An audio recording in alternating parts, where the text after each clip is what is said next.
Is city living right for you? Let's check out two of the most popular neighborhoods in Pittsburgh, Shadyside and Squirrel Hill.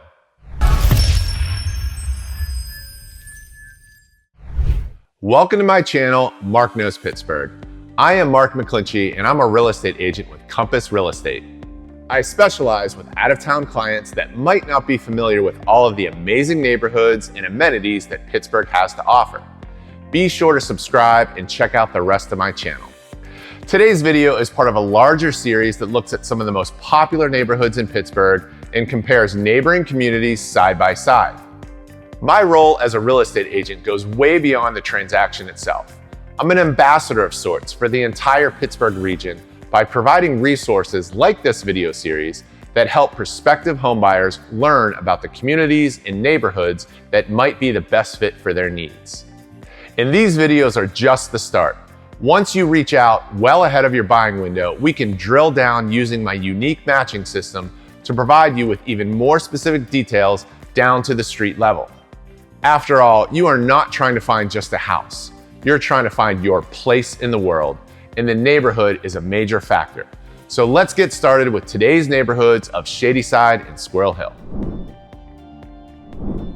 Shadyside and Squirrel Hill are among the most sought-after neighborhoods in Pittsburgh.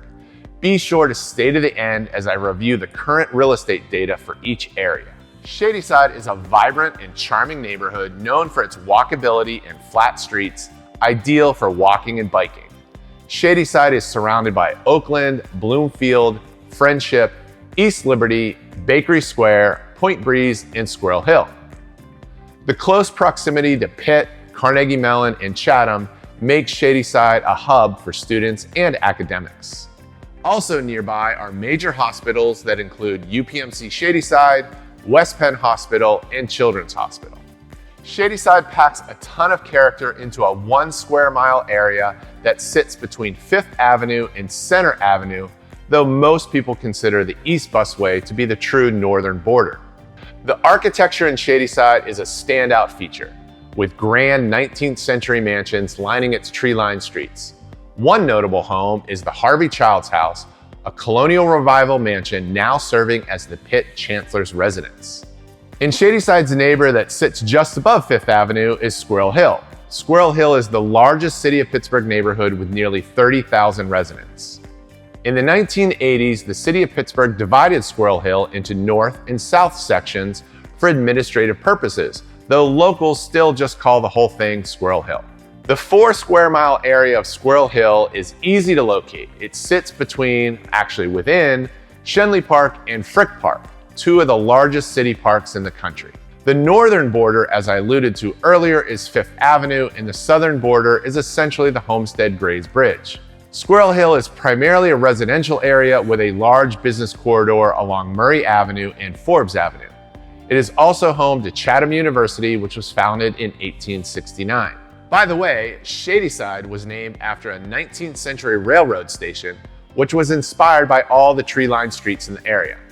While Squirrel Hill got its name from the abundance of squirrels early settlers noticed in the wooded areas, and that's still true today. Now that we've covered the basics, let's dive into the amenities and activities each neighborhood offers, starting with Shadyside. Walnut Street is Shadyside's main attraction, where you will find upscale boutiques, trendy restaurants, several with sidewalk seating, and a mix of prestigious retailers alongside independent local shops. Don't overlook Shadyside's other two business districts.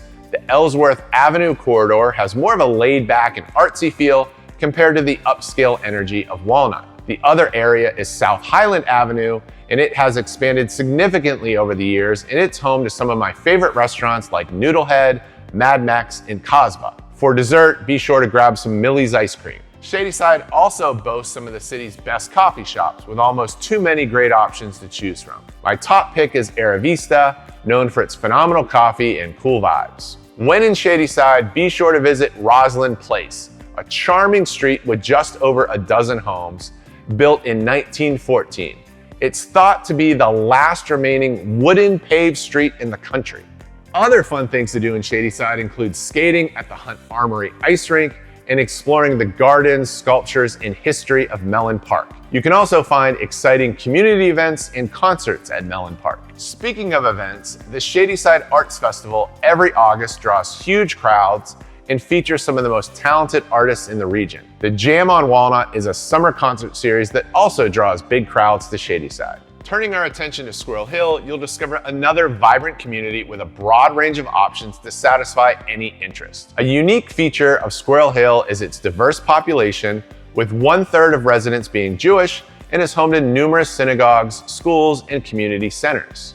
The business district along Murray Avenue and Forbes Avenue anchor the entire community with nearly 300 businesses, including a wide range of Asian restaurants. My favorites include Everyday Noodles, Chengdu Gourmet, and Tuk Tuk 98.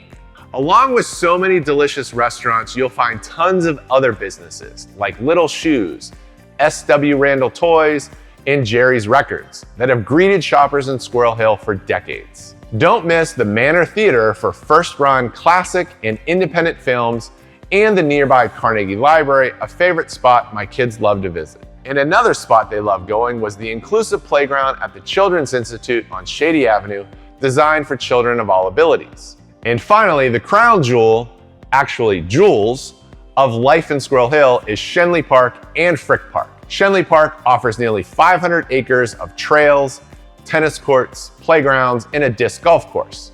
The Schenley Oval, where we spent nearly every Saturday for youth soccer, includes a quarter-mile track and an ice skating rink. Pittsburgh's largest park at over 600 acres is Frick Park.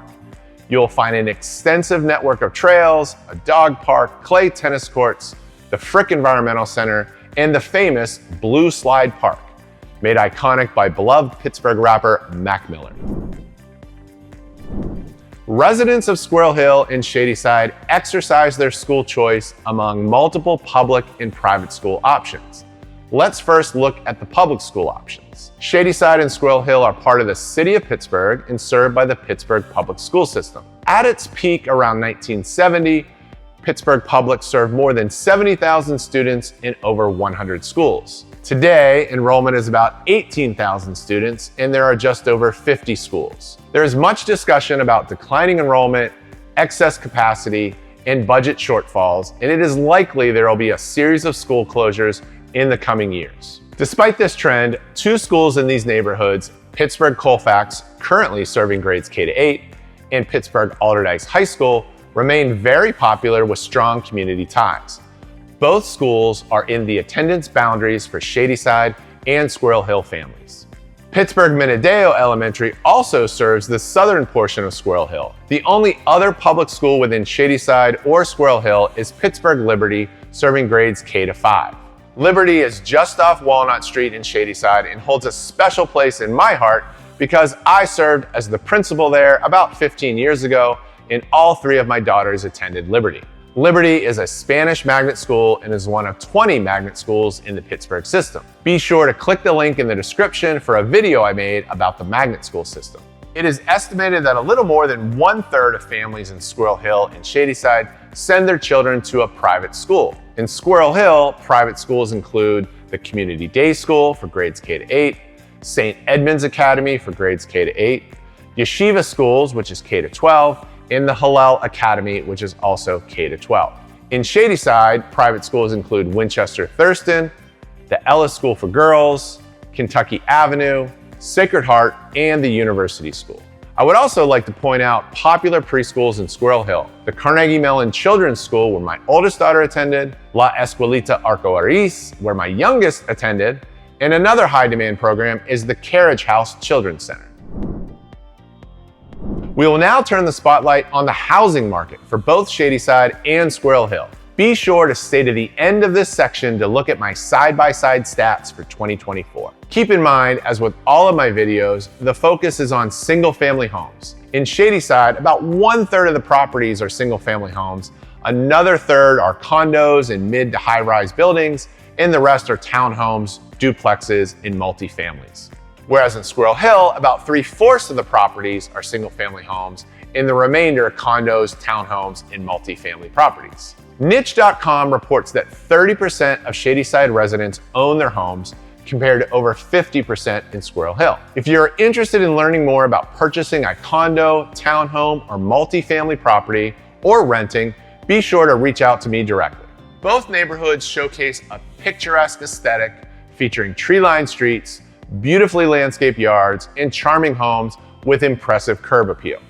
One of my favorite sections of Shadyside includes the historic mansions along Fifth Avenue, once owned by wealthy industrialists like Frick, Mellon, and Westinghouse. Here are some scenes from the area that is west of South Aiken and includes Amberson Avenue and Wallingford Street. And here are some shots from the other side of Shadyside along Howe Street and Spar Street, which in comparison provides more affordable options. Similarly, Squirrel Hill has multiple sections that will vary by aesthetic and price point. Generally, north of Forbes Avenue, like this area along Shady Avenue or near Chatham on Murray Hill, have larger lots and homes well above the median price. Some of my favorite streets in Squirrel Hill include Pawcasset Street and Beechwood Boulevard as it curves along Frick Park. There is also a new development, Somerset at Frick Park, that was built about 20 years ago on a formerly contaminated slag heap and is largely considered an economic and environmental success.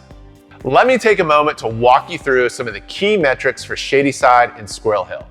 These stats are for 2024 from January to November and only include single-family detached homes. Both neighborhoods have an equal number of million-dollar homes, but Squirrel Hill also has a much higher number of homes sold across a wider range of price points. The median price of a home in Shadyside is nearly $300,000 higher than Squirrel Hill. Shadyside has a higher price per square foot, but from my experience, more homes in Squirrel Hill typically need renovations. And despite needing more renovations, the Squirrel Hill market in 2024 is a bit faster paced, with lower days on market, and homes on average are selling well above the asking price. If you're considering a home purchase in either of these areas, it is essential to have the latest data and an experienced buyer agent to guide you through the process. So based on this video or information you've gathered from your own sources, please leave a comment below which neighborhood, Shadyside or Squirrel Hill, do you prefer? And if you are considering a move to the Pittsburgh area, please reach out to set up a consultation to discuss your needs. Thanks for watching and see you in the next video.